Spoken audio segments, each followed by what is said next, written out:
Listen, Eddie was supposed to host the Oscars and he changed his mind because, you know, he just do that type of shit. So before he changed his mind about this shit, because he was on his way out, you know what I'm talking about? He said, this shit is too weird. I don't like all this shit.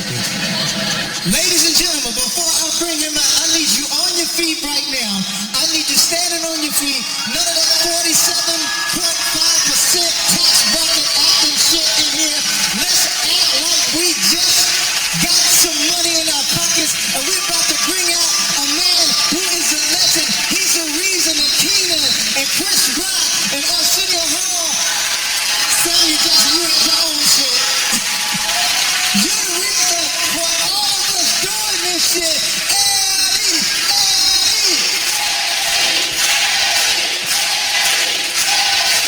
Ladies and gentlemen,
not one comedian can tell you that they didn't look at Eddie Murphy and want to be like him. Eddie Murphy did something that no other comedian did.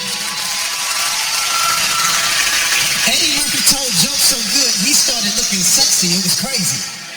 Eddie Murphy would tell jokes in that leather suit, that red leather. I even tried, I said, every time I did my show, I said, I got to have on some leather because Eddie Murphy wore some leather.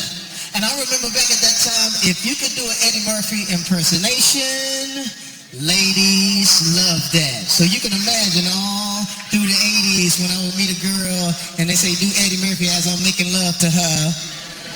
And just as I was about to orgasm, I said,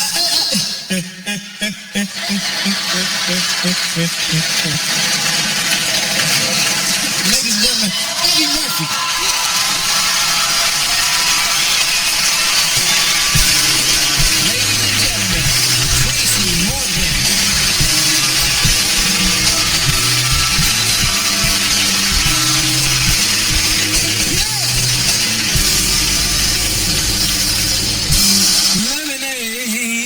That cool, refreshing drink.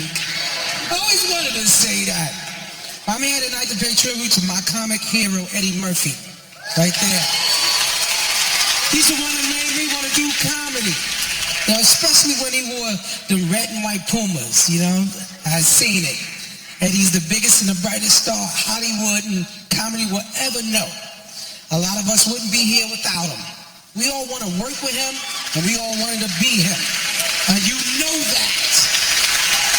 And he was the Michael Jordan and Ali of comedy, the greatest of our generation. I mean that from my heart, dude. You know, you came on Saturday, was always one person in the house saying, he's on! And we was all there, one TV in the house. It was all there. You know, he's so bad. Eddie is so funny. He made the prettiest aunt in my family laugh so hard she farted. Like, those are the standards Ed Murphy set. You know, if you're going to come correct. But I tell you what Eddie's real legacy is. He made comedy sexy. That's what I'm all about, sexy. You see this? I'm only going to give y'all 2 stretch marks. I don't want to make girls just laugh. I want to get them pregnant. Because you know I'm old school. I don't be pulling out. I'm like prison. When I come in, that's it. And I don't wear rubbers. If you ain't willing to die for it, you really didn't want it. I goes all out, my dude. That's what it's all about. You matter of fact, he taught me fearlessness, so I'm gonna let it hang out tonight. Stay in shape. That's all right. Don't be ashamed because you want me, ladies.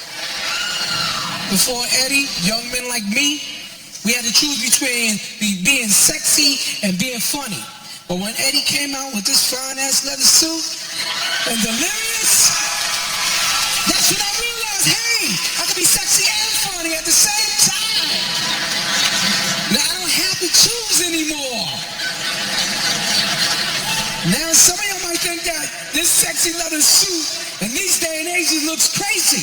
But remember, back in 1983, it looked even crazier. So thank God that Eddie had the courage to let his sexy side out. Otherwise, I wouldn't be here right now. So I'm here tonight to give props to my man, my comedic idol, Eddie Murphy, the man who inspired me to become the hilarious, funny sex symbol that I am. I told you I patterned my life after you and Evel Knievel, with a touch of Bruce Lee in there. I also walked in his shoes at Saturday Night Live as a cast member. And I felt honored to walk the same hallways as Chris Rock and Eddie. And if it wasn't for those guys, man, they held the door open for me, so I love them very much, and they mean a lot to me. And I'm here to honor him tonight and pay tribute to Eddie's work on Saturday Night Live. I'm there. My name is Professor Shabazz K. Martin. Rahim Abdul Muhammad. I'm Buckway Harold Green. I'm Dion, and you're not. Ladies and gentlemen, Eddie Murphy. Okay. I'm a fairy, damn it. I have feelings too. I got the. What a silly Negro. This is the Gumby story, damn it. And Gumby does not say damn it. That's it for my new book entitled, I Wanna Be a Hoe. Thank you! We interrupt our programming to bring you the following special report. Read it! Flipping his window, break your neck. Then his house I start to wreck. Got no reason. What the heck? Kill my landlord. Kill my landlord. C-I-L-L.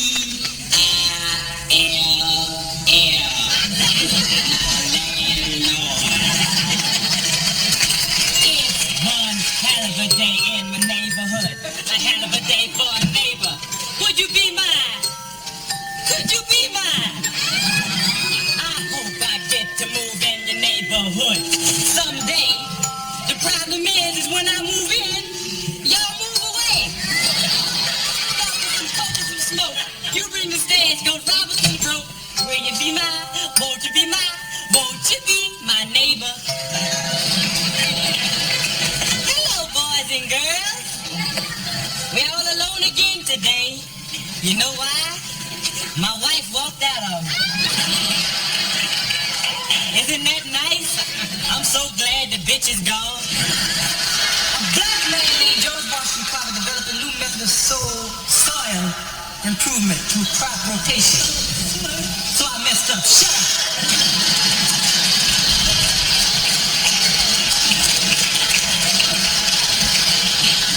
Stop clapping before y'all make me smile.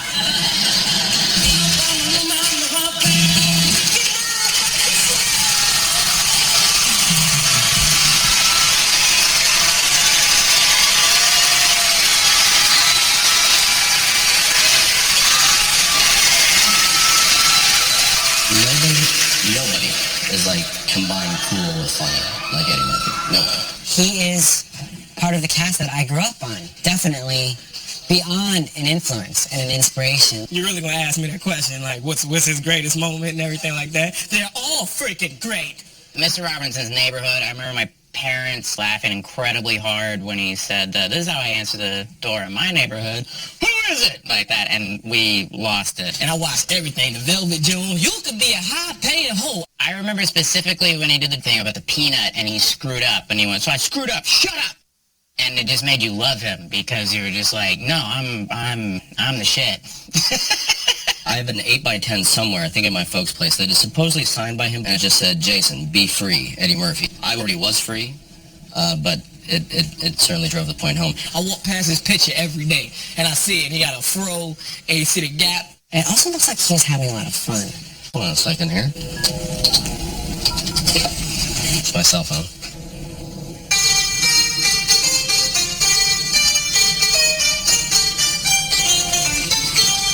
Let me tell you something. Eddie Murphy is the greatest of all time.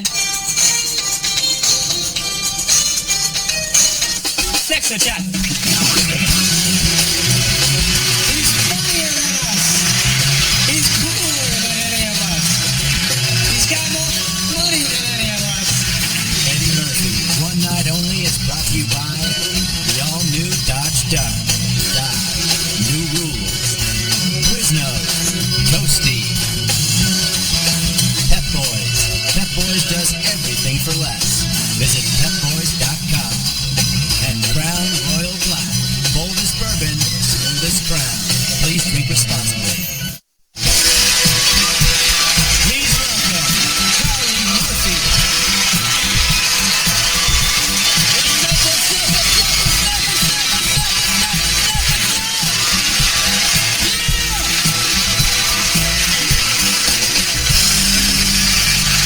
How's everybody doing tonight?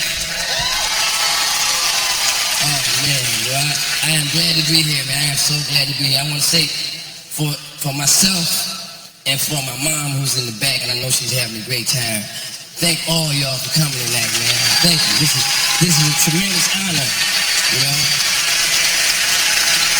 What I'm gonna do tonight is I'm gonna take y'all back, because you know everybody in here is kind of familiar with Eddie's career, you know. I'm sure of that. What y'all ain't familiar with is the fact it was a career before that. The Eddie Murphy as a kid, the Eddie Murphy, yeah, the brother. Because people ask me all the time, what was it like growing up with Eddie Murphy? And I always say, just like it was growing up with your brother, but that's not the truth. See, it was different. See? I remember when he was a little boy, him looking at the TV and saying, when I grow up, I'm going to be on that. And when he said he was going to be on that, there wasn't nobody black at the moment on television. So, of course, the whole family was looking at him like he was crazy. We didn't know, see? He was already a comedic genius in the making. We didn't know what was in our midst. As we were growing older, me and Eddie used to engage in what we call snaps, jokes, whatever, about each other. I didn't know that I was engaging in snapping contests with a comedic genius. I thought I was just going with another person, and I had to wonder why I always lost every snapping contest. Every snapping contest. When Eddie was 8 years old, he was already telling world-class jokes about me. We have a little rivalry. Because people always ask, is there a rivalry between you and Eddie? Yes, there is. We always are going back and forth trying to figure out who has the biggest nose. Every time the streets of San Francisco came on, I would be pissed off because I knew when it went off, he was going to ask me the same question. How much did that man pay you to rent your nose? When he was 9 years old, we got into a snapping contest.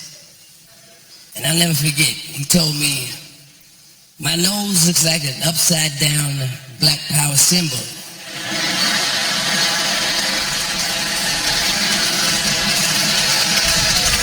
That joke still works to this very day. So as you see, he was a genius all the way back then. My brother knows that I love him because I told him that many times before. But my problem has been, because of the man that he's become, I never felt that I was able to say it quite loud enough.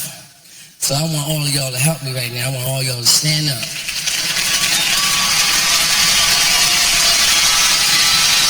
I love you, man. I love you. I love you. Thank y'all, thank y'all, thank y'all. Eddie, Eddie, Eddie.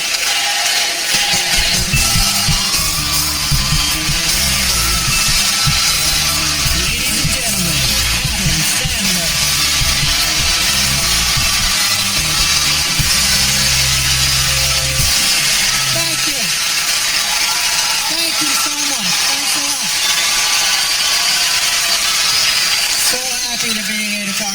great Eddie.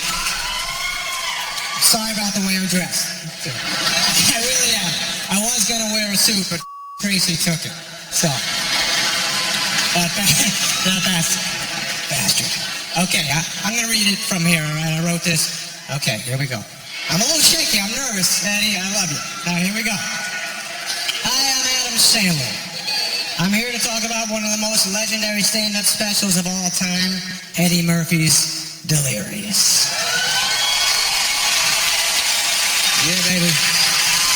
In 1983, when Delirious first came out on HBO, I was a sophomore in high school. I couldn't believe how funny, cool, and badass one man could be on stage. As I watched, I said to my father, I want to be that guy when I grow up. My father said, you can't, you're not black. My mother said to my father, as far as you know.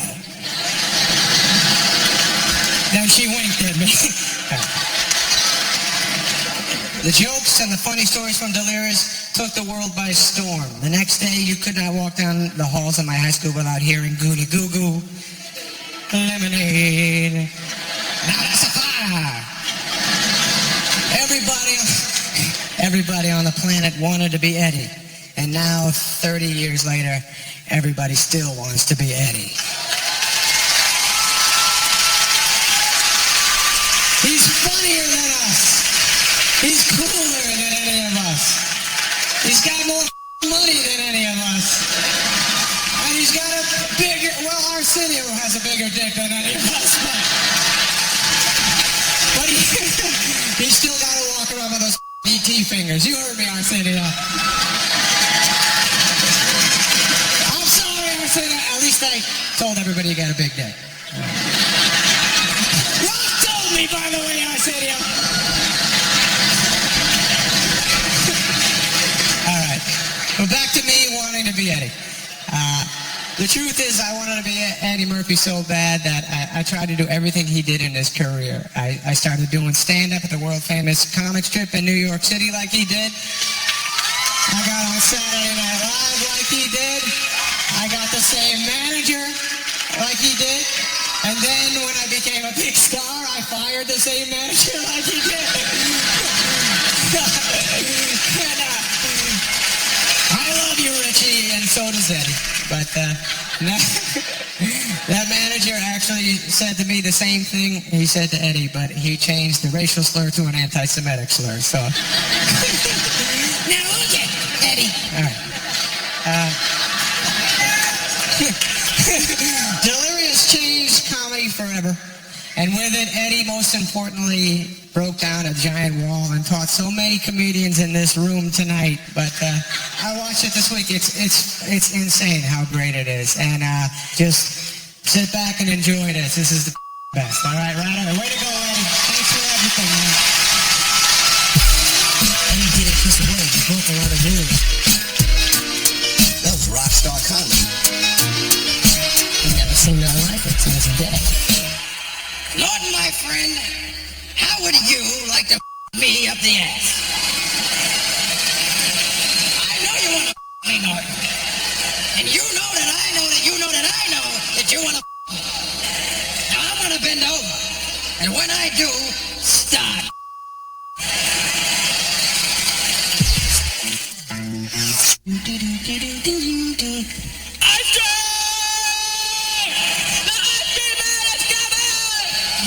Ice cream, can I have this? I want this over here, and a toast on about my father, and give me this ice over here, and vanilla cone. Thank you, ice cream man. Thank you, ice cream man. Thank you. And you get your ice cream. I get my ice cream. I remember I'll get my ice cream. I didn't eat it. I sang for a little while. I have some ice cream. I have some ice cream. I have some ice cream. And I'm gonna eat it all. I'm gonna eat it all. The ice cream be running all down your arm and shit. Yeah. Ice cream. No, if you one kid on the side didn't get no ice cream, the kids don't care. They go, You don't have no ice cream. You didn't get none 'cause you are on the welfare. You can't afford it. You can't afford it. And his father is an alcoholic. You want some ice cream. You want to eat some of my ice cream, but want a lick? Psych! You want some ice cream? You want some ice cream? I'm going to eat all of my ice cream. You cannot have some. You can't.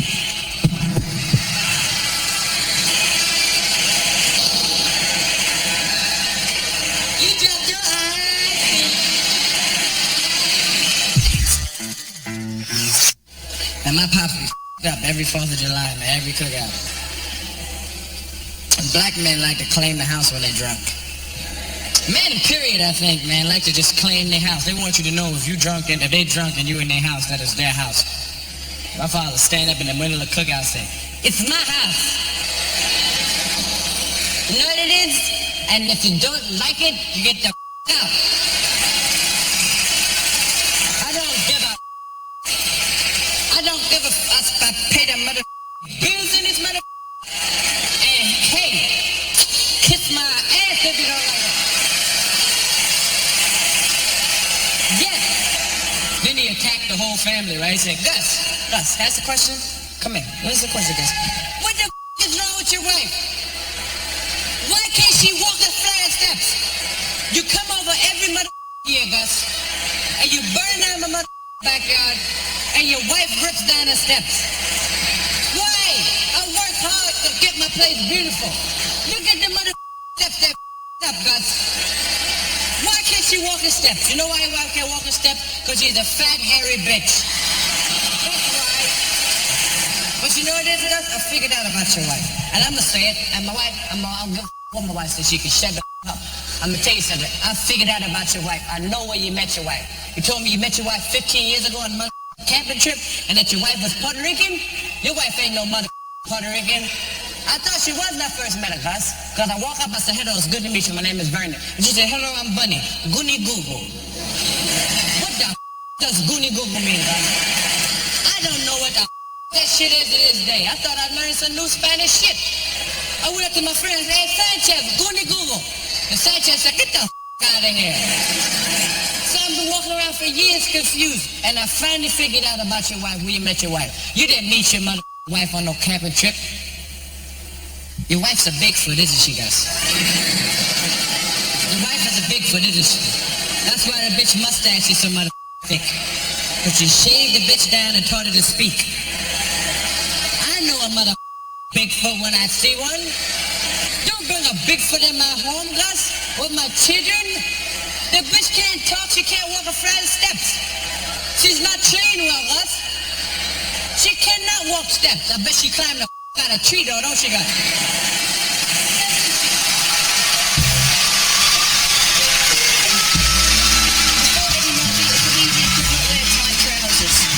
He is the Rosa Parks of tight trousers.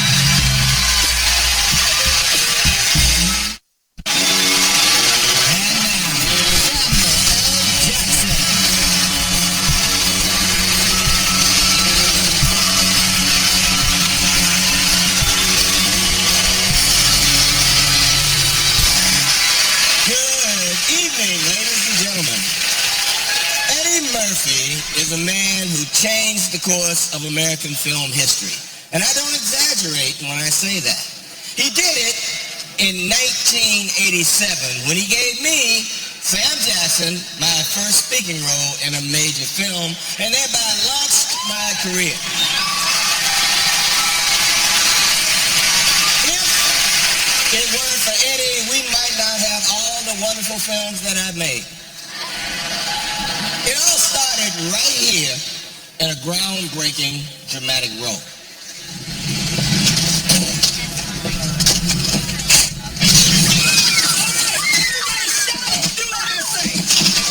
The money out! Stay cool, nobody gets hurt! Take the money out! All of it! Don't stall me, fat boy, let's go! Come on! Anybody move out, blow your head off. Come on! Stop stalling! Come on! Don't stall me! All of it! Excuse me for a moment.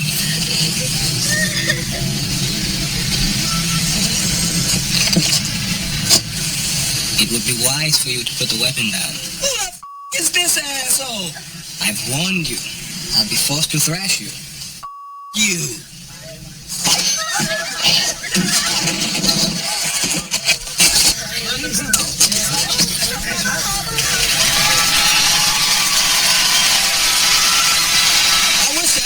Some funny story about how I was first introduced to Eddie on the Coming to America set, but actually, I never was. He walked by me several times and never said shit. Except when he was thumping my ass with that broom handle in front of the camera. And I've always hoped that he would get cast in a Star Wars film so I could pay him back with a lightsaber. This was around the time Eddie had first appeared in the Guinness Book of World Records. He appeared in 1987 after making Raw. He was cited for using the word the most times in a film. 223 times. Now, that's quite an accomplishment. And I personally found it inspirational. I figured if a motherfucker like Eddie Murphy could make it by using the F word over and over, a good-looking motherfucker like me could go a long way just using the word mother. It was obviously a lot more than one word that launched Eddie Murphy. He is a true movie star. He demonstrated that in the early 80s when two massive films transformed his career and the motion picture business in general. 48 Hours turned Eddie from a TV comic into a full-blown action movie star. Then came Beverly Hills Cop, which not only made Eddie into a Beverly Hills homeowner, it turned him into the international superstar that he still is today.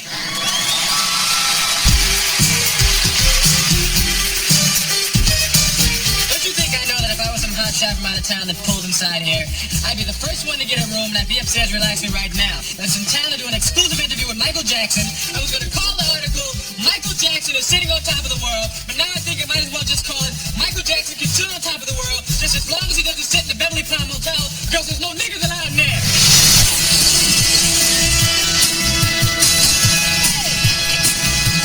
This is the cleanest and nicest police car I've ever been in my life. Let's stay for one so I'll some peace.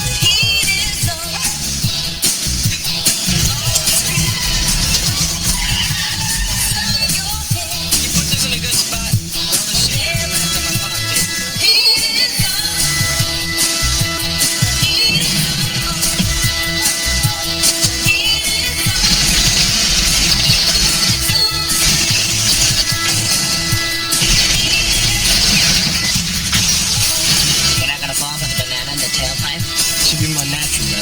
Look, man, I ain't falling for no banana in my tailpipe.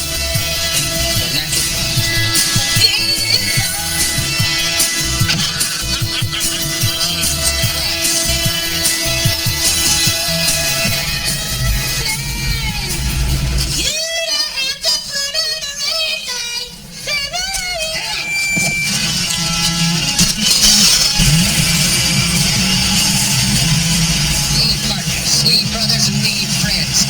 And if we ever get away, you're gonna be sorry you ever met me. I'm already sorry. $500 suit on, you're still a low life. Yeah, but I look good. I'm looking for a little boy by the name of Billy there. Never heard of him. Heard of him now, man? Alright, listen up. I hate rednecks. You people are rednecks. It means I'm enjoying this shit. What kind of cop are you? You know what I am? I'm your worst nightmare, man. I'm a nigga with a badge. That means I got permission to kick your ass whenever I feel like it.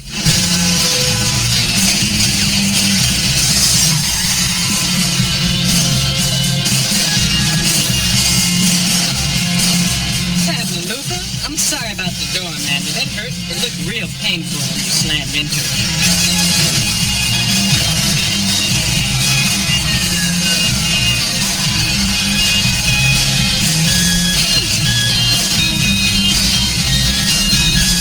New sheriff found. His name is Reggie Hammond.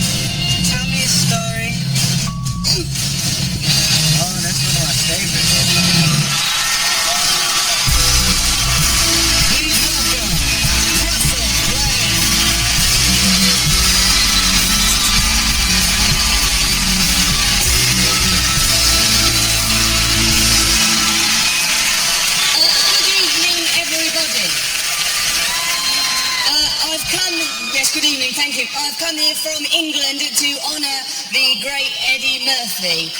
Eddie, thank you. I'm honoured to be incorporated here. As an English person, I'm automatically the most white person that will be involved in these proceedings, and that is an additional honour. I've never worked with Eddie. I'm simply a fan that has come here to say nice things. When I grew up in England, I was a child. This isn't a necessary detail, as a matter of fact. But the most famous people in the world was Eddie Murphy, Mike Tyson, Michael Jackson. I thought that America was just a powerful country of incredibly talented black people forcing extreme talent onto the earth. I met Eddie recently. I have never been more honoured to be called a mother. He said, "You're a funny mother." Eddie, these are the things I want to say to you. Oh man, you're incredible. I was allowed to get into Eddie Murphy's house recently. There was a lapse in security. I got right in there. It was amazing. He lives in a castle. And where else ought the king of comedy live but in some glorious palatial home? He had bowling alleys in his basement.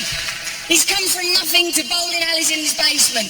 Not only has he taught us that it's possible to be sexy and a comedian, and I never thought that would have been possible when I was a little girl growing up in England, watching that man vibrating in leather, some puckish force, some new entity, trickster god energy flowing right through him. He made it possible. This is unthinkable now in enlightened times, but before Eddie Murphy, a comedian could not wear tight trousers. He is the Rosa Parks of tight trousers.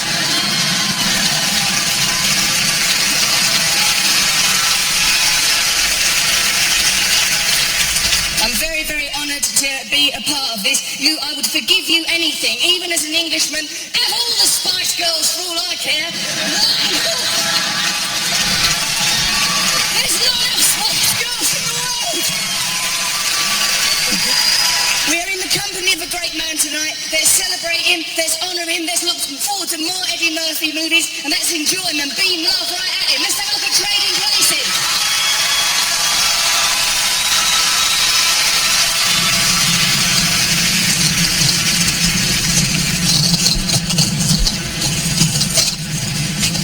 Who's that? What you want? Police. We've had some complaints about con men pretending to be blind and crippled. Oh, I'd love to help you, man, but I ain't seen nothing since I stepped on that landmine in Viet Cong back in 72. It was rough, very painful. You were in Nam? So were we. Where? I was in Sang Bang, Dangon, I was all over that place, a lot of places. What unit were you in? I was with the Green Beret, Special Unit Battalion's Commando Airborne Tactics, Specialist Tactics Unit Battalion. Yeah, it was real hush-hush. I was Agent Orange, that was my name, Agent Orange, Special Agent Orange, that was me. Airborne, huh?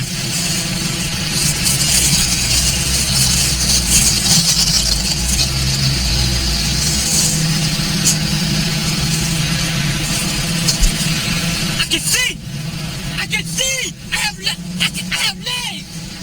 Oh, shit, look at this! Man, I can walk! Jesus! Praise Jesus! I appreciate this. Oh, this is beautiful. I can't believe it. Thank you. I don't know what to do. And about 3 weeks in, got my first white girl. Crown Royal Black congratulates Eddie Murphy and celebrates his groundbreaking comedy career. Eddie Murphy's one night only is brought to you by Crown Royal Black. Boulder's Bourbon, smoothest crown. Please drink responsibly.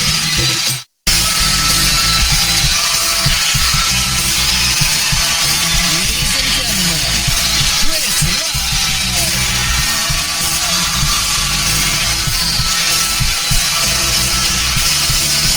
Yes, ladies and gentlemen.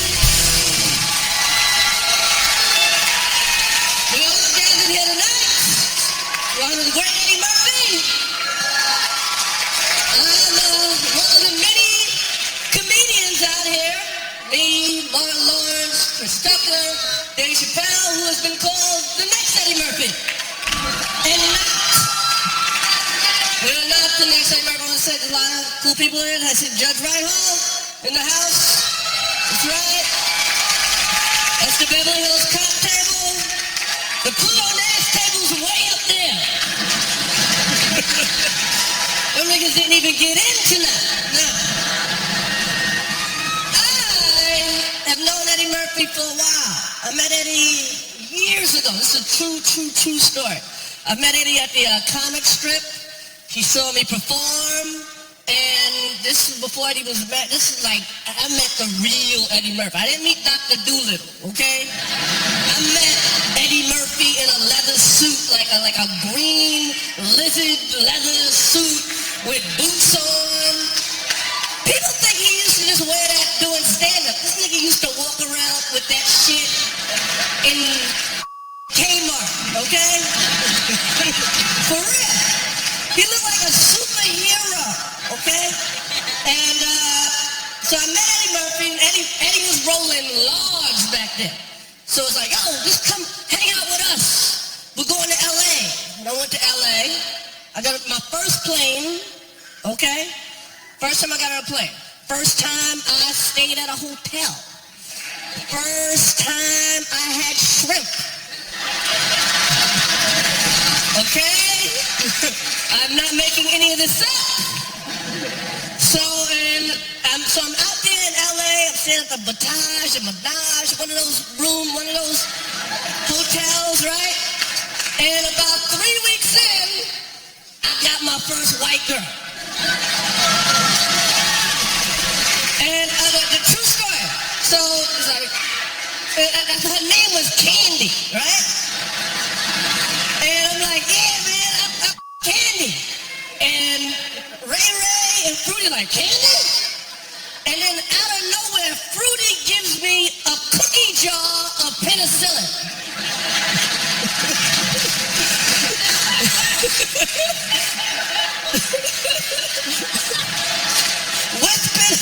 This is before AIDS or anything. That's how they was rolling. Cookie jar of penicillin. So, yes. Anyway, years later, I have my own career, and I'm on Saturday Night Live. And they hired me. They hired me thinking, oh, the next Eddie. Boy, were they disappointed. But one day Eddie comes to visit me. This is so embarrassing. He comes to visit, like, I didn't know they were showing up, and he shows up, and not just to visit me, but visit the show. And he comes by my office, and I still had my Eddie Murphy poster up in the office. And Eddie's in my office wearing the suit from the same suit from the poster. So how gangster could I be? All right, I'm going to introduce this clip. We're going to let to watch Eddie Murphy, the great Eddie Murphy from Saturday Night Live.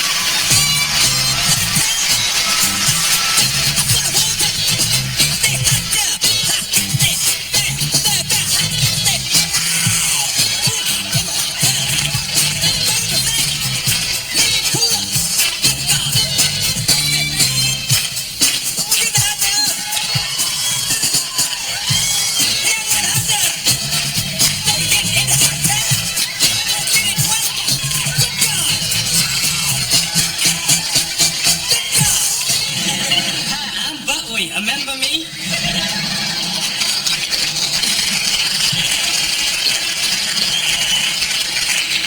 And I have compiled for you and your listening pleasure some of my favorite songs. It's all here on this unspectacular offer. But we sing. Take a listen.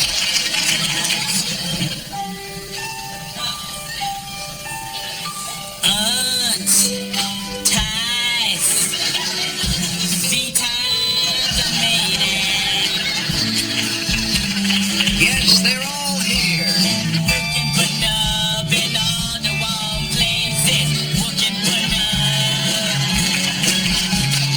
Once Buckwheat sings a song, it's eternally his. They died, daddy diver, then on the daddy dive.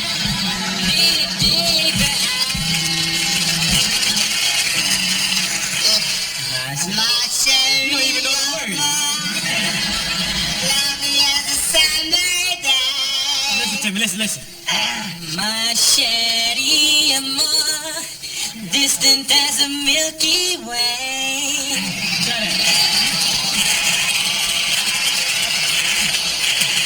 My Shetty more pretty little one I adore.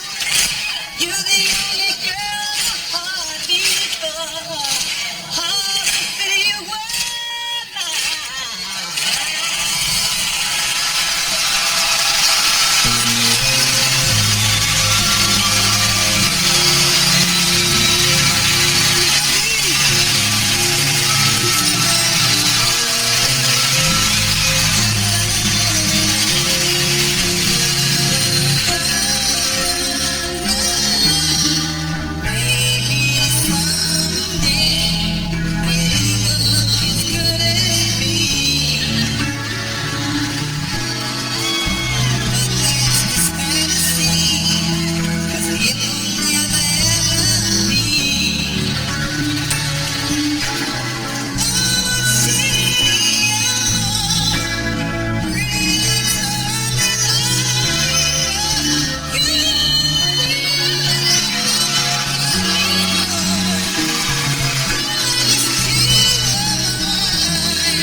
Sincerely, you know, what I always liked about your humor is that not only was it funny, but even the person that you were talking about could laugh about it too. To me, that's real humor. I just congratulate you tonight, and I too have watched some of your movies. And the one that a lot of them I really enjoyed, but the one I liked was Coming to America.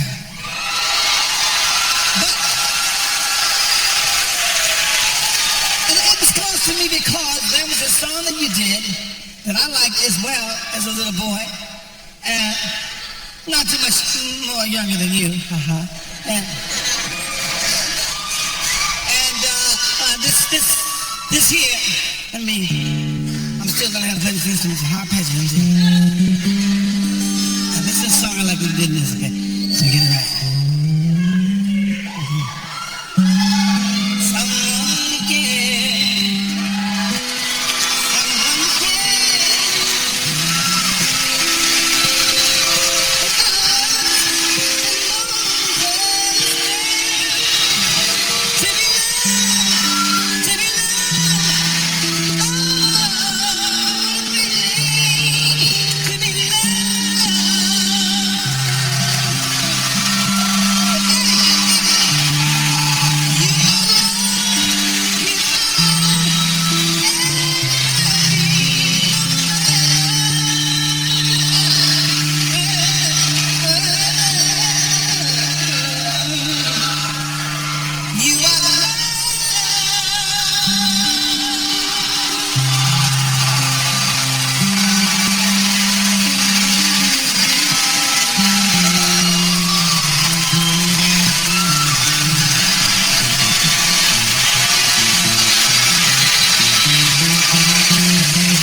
day, but one night only. What do you do? Now this is gonna be fun. We can stay up late swapping manly stories, and in the morning, I'm making waffles. Stone! CEO of DreamWorks Animation, Jeffrey Katzenberg.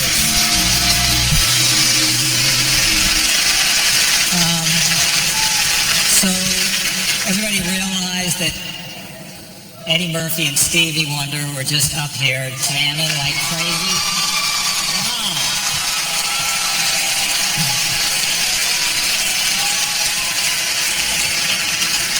And I have to follow that shit? What is up with this?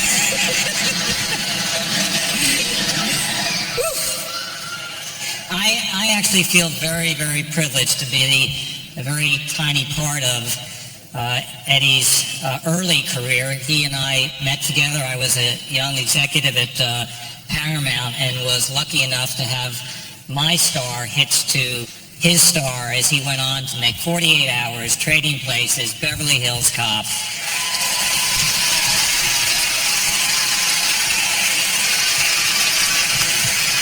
So when Shrek came along and I heard about this character Donkey, I knew we just had to get Eddie. So think about this. I had to call Eddie up and say to him, got a great opportunity for us together, Eddie. I'd like you to play a fast-talking, music-croning, crazy-making, talking donkey. It'll be a great career move for you. Shrek went on to become the biggest animated movie of 2001, the first animated movie ever to win an Academy Award. And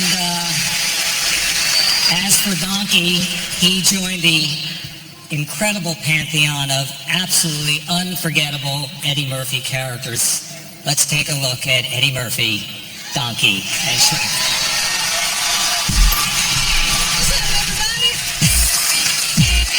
Donkey! This is gonna be fun. We can stay up late, swapping manly stories, and in the morning, I'm making waffles. Oh! Shrek, did you do that? There's no way to behave in front of a princess. Thanks. She's as nasty as you are. You not just wanna go. Yes. You wanna hold her? Yes. Please! Yes! Then you got to try a little tenderness. I know you probably hear this all the time from your food, but you must bleach or something, because that is one dazzling smile you got there. Hey, look, a little cat. Look out, Shrek! You got a piece! I'm obliged to accompany you until you have saved your life and you have spared mine. I'm sorry, the position of annoying talking animal has already been taken. Please see my big legs and send my hooves to the bone. Oh. Hey, what's that? That's this. What's that this?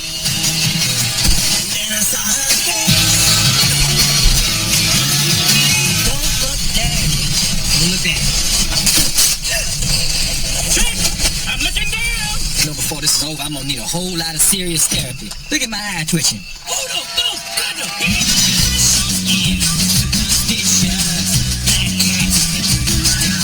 Give me that spot. You're Fire, baby! What? Try this place. Yeah, Shrek!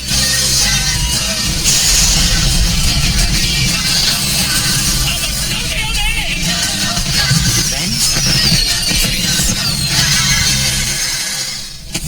I think that went pretty well. Donkey!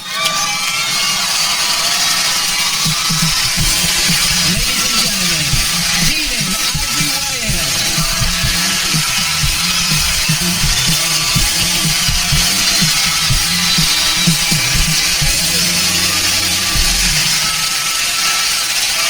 Wow. Thank you very much.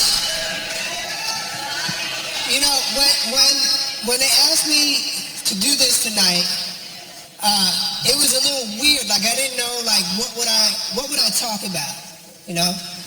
And listening to everybody else talk throughout the night, the one thing that I have in my friendship with Eddie is that I really know him. You know, like, not that everybody else doesn't, but I mean, I met Eddie when he was 16 years old. I was 19. And he came into the Improv in New York. He had been working on Long Island and I had been working in Manhattan. And he had this swag about him. He was always like the coolest guy. Like he walked up to me and he goes, what's up, man? I'm Eddie Murphy. I was like, yeah. He goes, I thought I was the only funny black man in New York, but I guess there's two. And like stuck his hand out. And we've been friends since then, you know. As a matter of fact, the watch I have on right now, Eddie gave this, a Rolex. Eddie gave this to me like 30 years ago.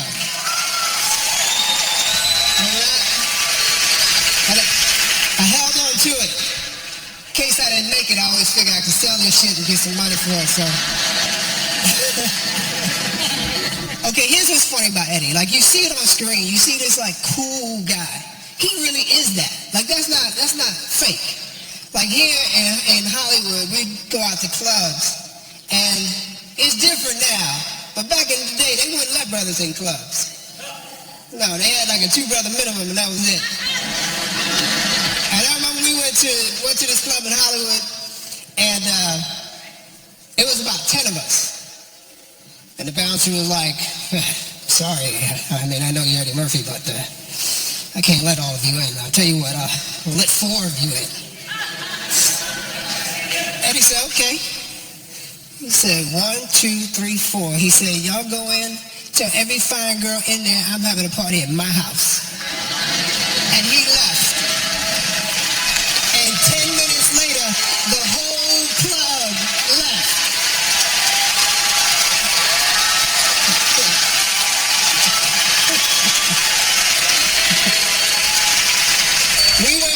We went back the next week, and there was 20 of us. He let us all in. Right this way. Eddie had a generosity about him, not just to me, but all the people around him, his family, all of his friends. He looked out. And as a friend, I've been truly blessed to know him and to be a part of all of his success. It's funny, when you are somebody's friend, you're so busy living life, you don't get to observe it. And that's the beauty of tonight. It's like, this is one of the first times I sit back and I go, wow, my friend did all of that. You know what I mean? And I was there. You know, I was right there watching it happen. You know? So, I just want to say how much I love you, appreciate you as a talent, as a man, but more than anything, as a friend.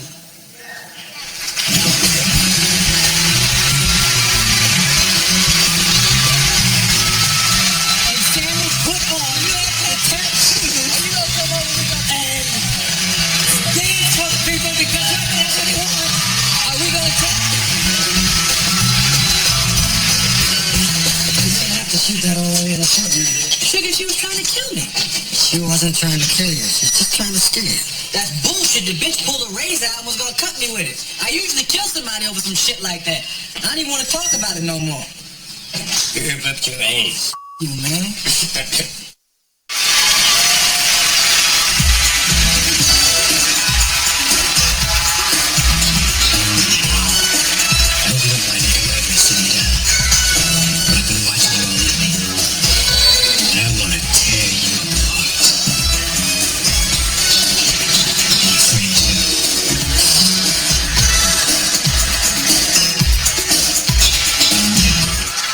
Please welcome Arsenio Hall.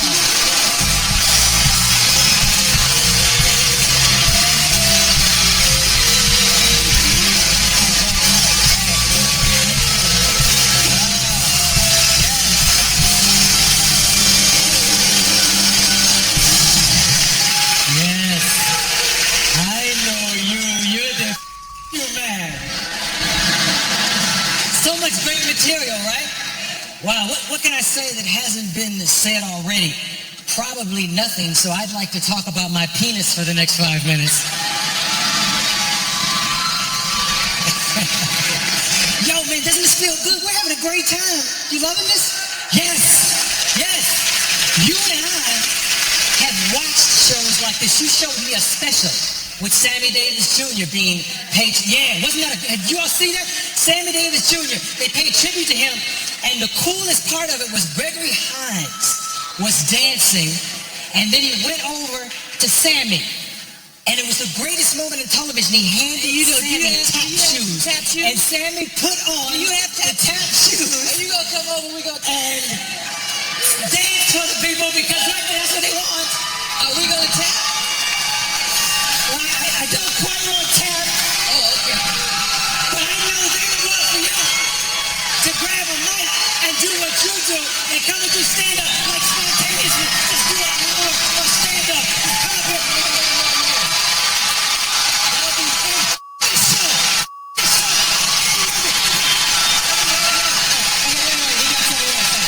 Wait, That's the obvious choice. That's the obvious choice.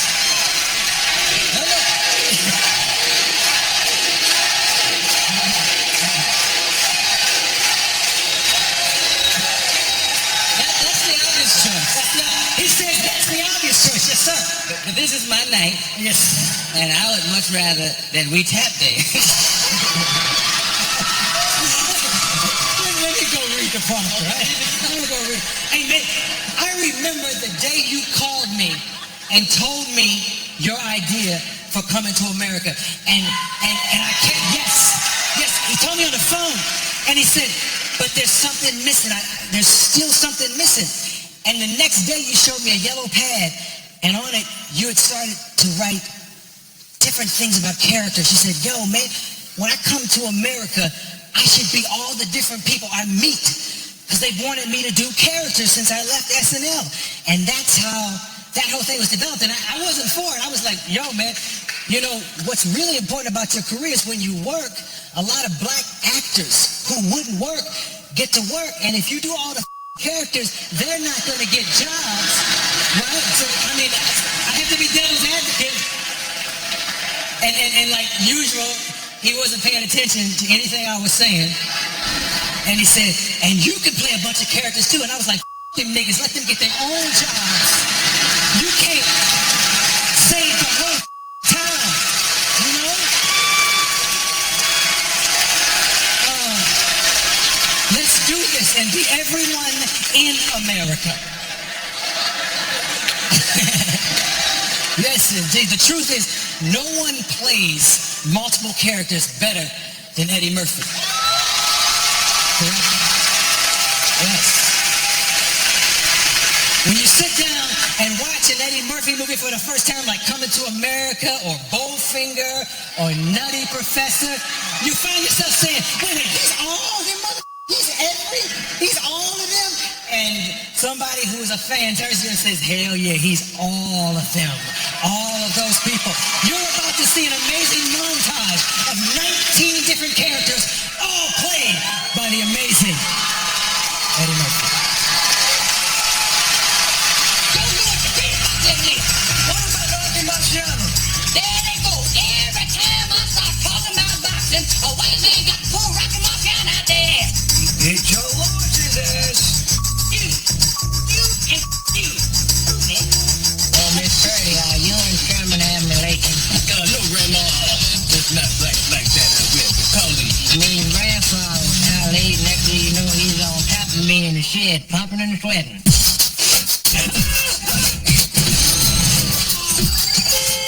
Scientifically proved that you was a different man. Would you be willing to show your naked rear end in a movie? Yeah, I guess so. Yeah.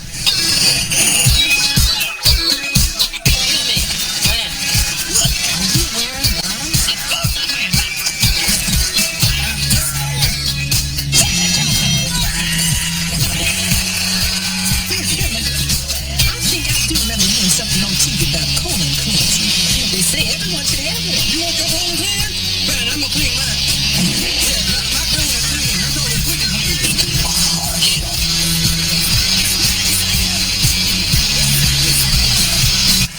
Awesome. And cut.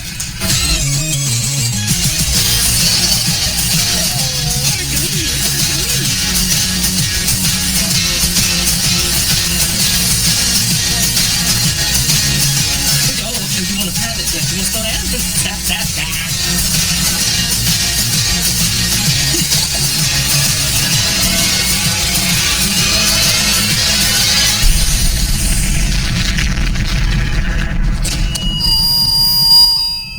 That boy's good.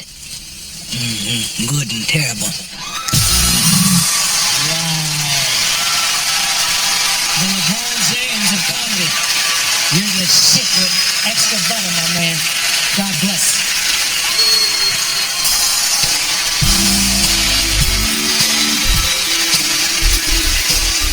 And once I seen him, I said, oh, shit. I got work to do. Eddie Murphy, One Night Only is brought to you by Crown Royal Black. Bold as bourbon, smooth as crown. Please drink responsibly. Quiznos, Toasty,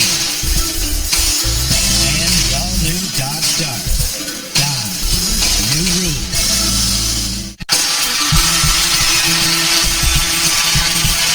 And now, Martin Lawrence.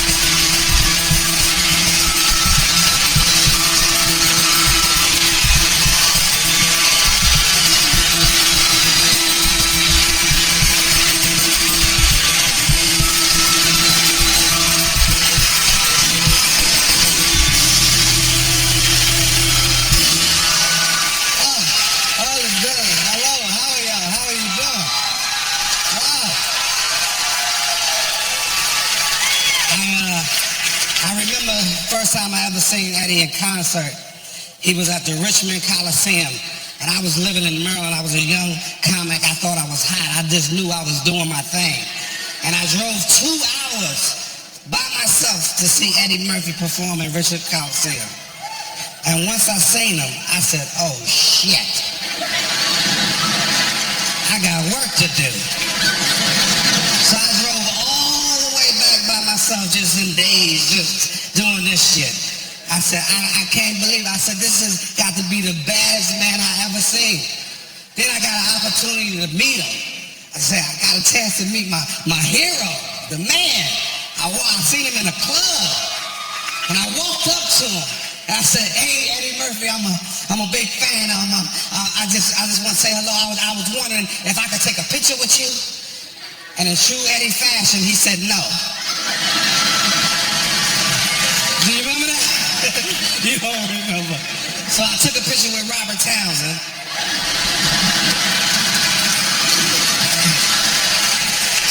And what else, man? Raw. What can I say, man? Raw, one of the best concert films ever. The highest grossing concert film of all time. It inspired me, made me want to do concerts like Eddie. If you notice in my concerts, I wear the leather suits and shit. But Eddie's was a little tighter and shit. His would hug his nuts and shit, and all that. Mine was a little looser. But let's check out the clip of Raw. Check it out.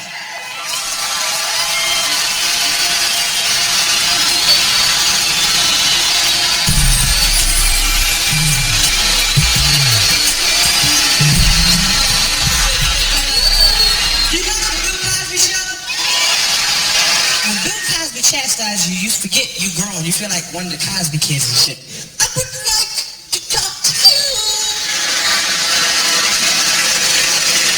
about some of the things that you do in your show.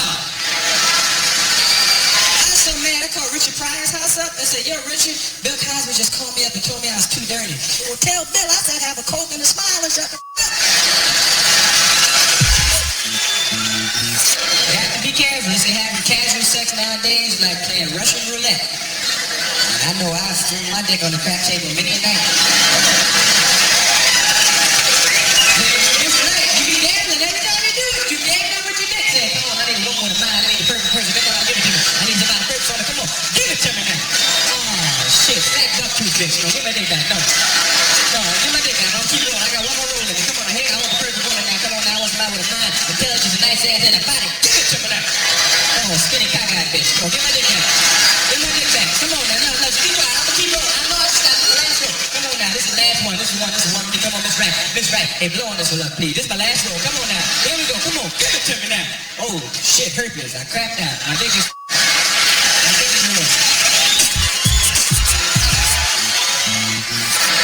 I said, where you go? You don't own me.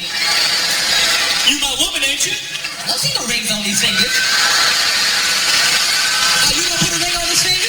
Well, then you don't own me in, okay? First, let me tell you, I don't give a who you are or what you have, okay? You got a whole lot of nerve to come inside and ask me where I'm going. I come and go as I please. I don't answer my father. I ain't gonna answer no man either. Ain't no man gonna tell me where I go. I come and go. You got a whole lot of nerve. Who the hell do you think you are? Nobody owns me. I own myself. I'm my own person. And when you all that shit, okay.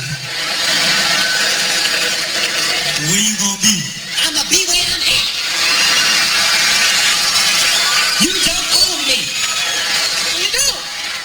You don't own your woman. Let me tell you, you gonna put a ring on my finger? That shuts you right up. You say, okay. But you don't. I know you spend a lot of your money on your woman, and I know you go to the movies, and you go to get the ice cream, and the candy, and the flowers, and the anklets, and the bracelets, and to help her get some clothes, and you're spending all your money on shit you would never spend it on. But you don't own her. Just theoretically, that pussy's on lease. Leasing the pussy with an option to buy.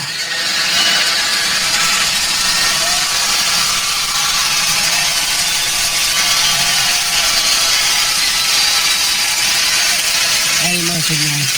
True king of comedy, man. You are a blessing to us, man. For us to have you. And just to, have this time to let you know. And for me to be a part of it, to honor you, you more than deserve it. It's well overdue. And I told you when we were doing life together, I said, hey, you got a friend for life. And I mean that. I love you, my brother.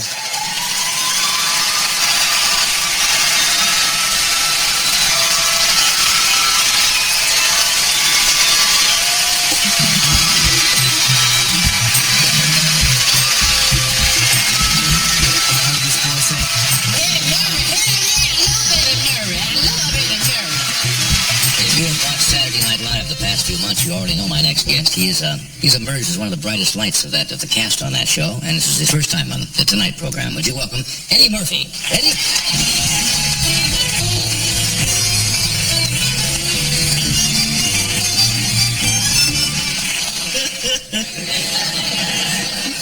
I'm gonna quit show business. Making my announcement. I'm gonna become a Secret Service man. It's the truth, because they have no black Secret Service men. And we would make better Secret Servicemen than white people, truthfully. Because we're more menacing. We are. See, we have a different rhythm to us. We see somebody that looks suspicious, we just walk over to the guy and say, excuse me, man, you crowding Mr. President.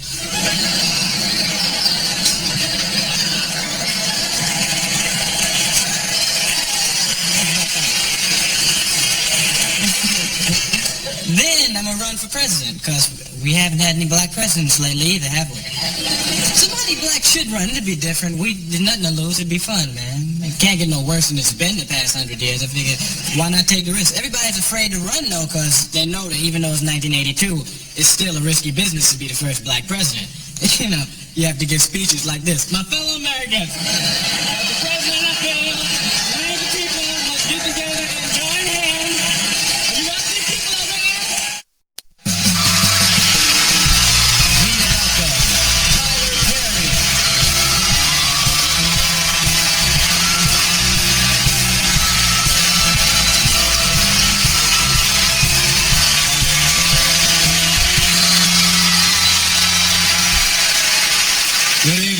Good evening.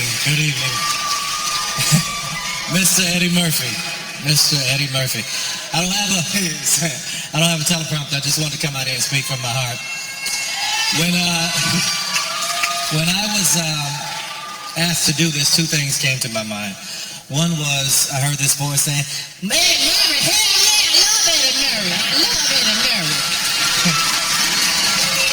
But the more serious side of me wanted to just come and say thank you. because what you have done, my friend, is nothing short of remarkable.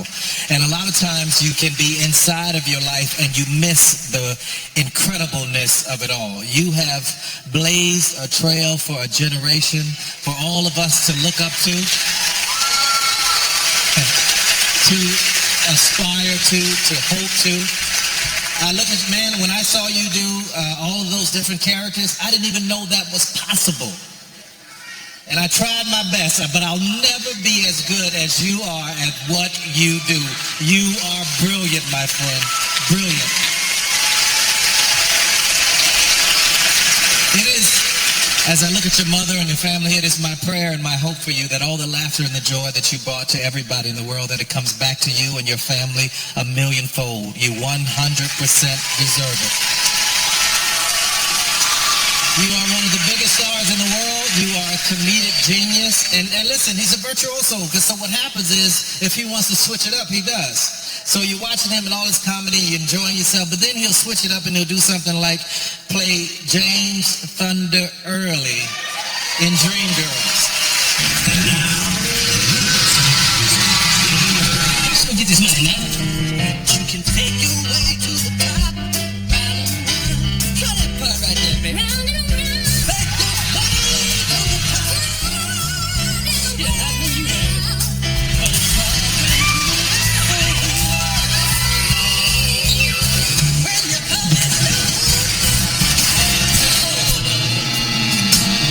Hey, Curtis, this supposed to be your line, right? Let's have some happy times, right? What the hell's he doing? 1, 2, 3, hit me!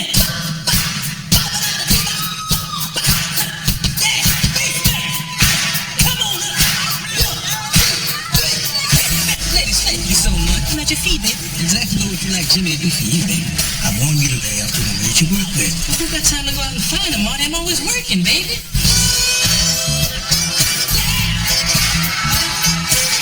Oh, this man is handing me a line of crap.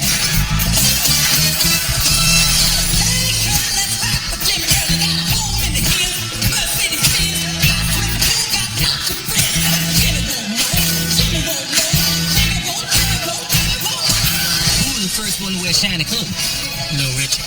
That was me, baby. I started that. You remember that burgundy jacket I had with the boat lighting on the back? Lightning was in glitter.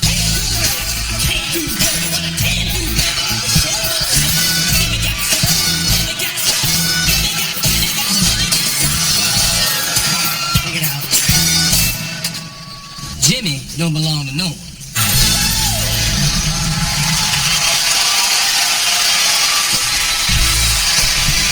Please welcome Brett Ratner.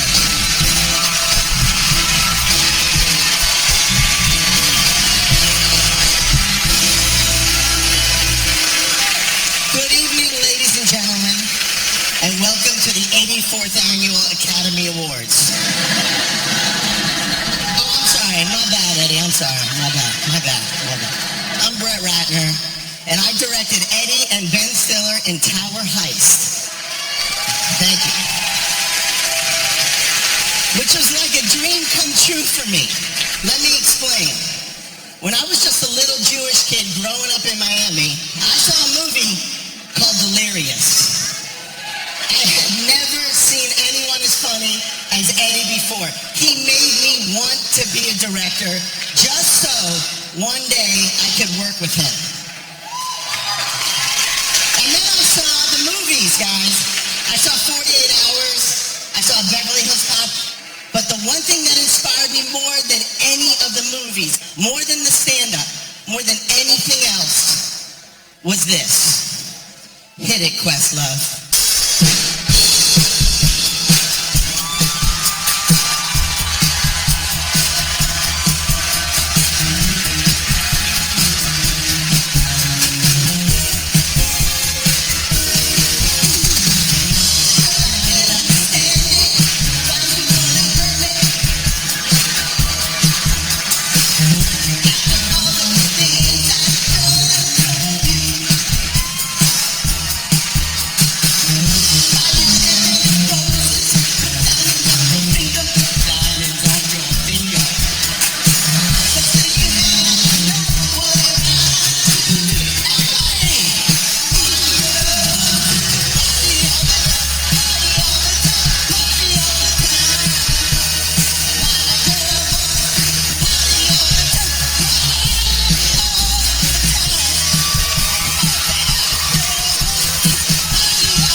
say one thing.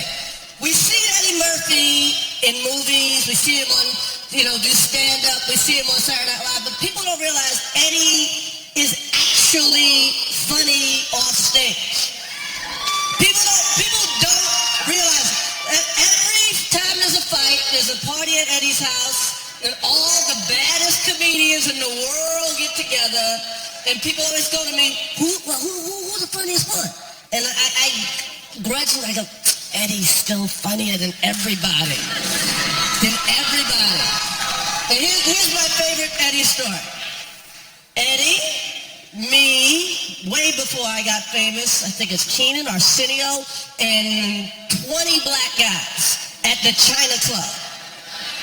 A white girl runs up and goes, Eddie Murphy, I love you. You're my favorite of all time. I've never kissed a black man before. Please let me kiss you. May I please kiss you? And Eddie looks her in the face and goes, well, you can't start at the top. You gotta kiss one of these broke niggas first.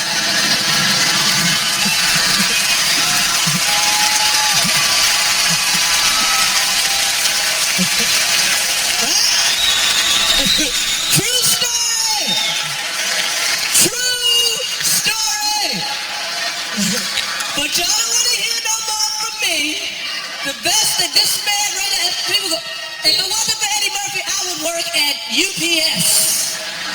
And I'd be a funny nigga at UPS.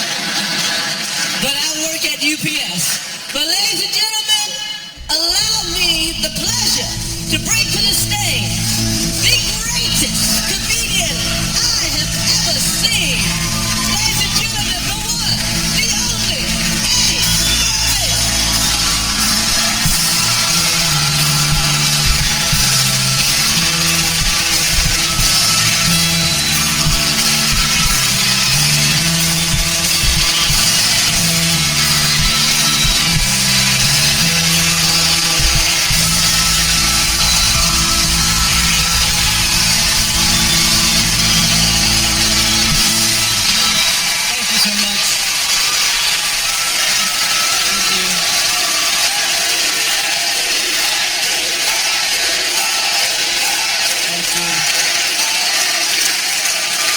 Thank you so much.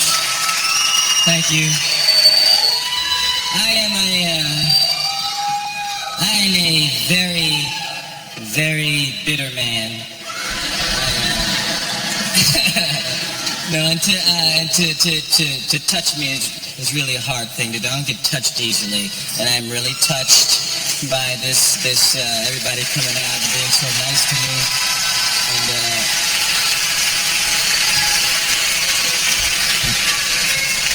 but this is really incredible, and I look out and see so many people that I've known for years and years, and people I haven't seen for years, and this is really a touching, moving thing, and I really appreciate it, and I love all of y'all, and y'all been sitting here all this time, and, you know what it's like when you have something like this? It's kind of like, you know when they sing Happy Birthday to you?